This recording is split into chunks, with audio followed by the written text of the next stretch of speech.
This is a crash course in inversions. So we're going to start with just a minor and a major inversion. So if we just cover the top three strings, what we have here is a movable minor chord, which is really useful for like funk and soul playing, but also just as any accompaniment. So if you're playing with more than one guitar player and somebody's playing an A minor chord, what you could do rather than using that is you could just kind of go down there and just kind of do some nice tasteful rhythm with that, or maybe like pick out the individual notes. So you've got instantaneous lead parts within this, so we can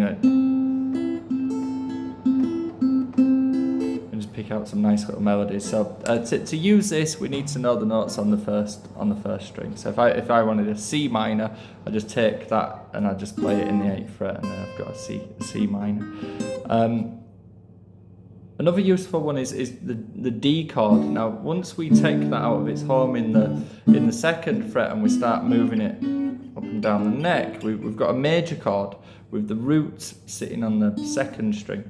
So if I was to play that here in the 4th fret on the 2nd string, 5th fret, what I've got is an E note. So therefore, what I'm playing is an E chord. I move that up 1 fret. I'm now playing an F. 2 frets. I'm playing a G. So again, you need to know the notes on the 1st and 2nd string, otherwise all of this stuff is useless. And there's loads of these little triad shapes that we can learn, and they're super useful and perfect tackle for anybody who has an interest in playing guitar with other people. So to practice these, the first thing that we do is we learn the notes on the 1st string, we learn the notes on the 2nd string. That's a given.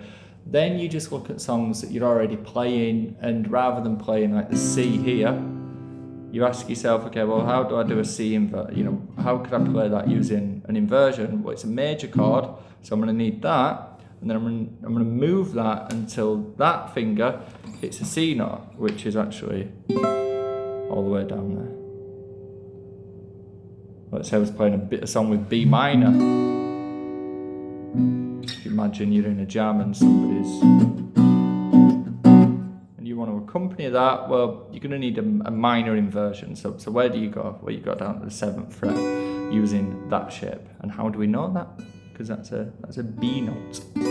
So in our next session, what we're hoping to see,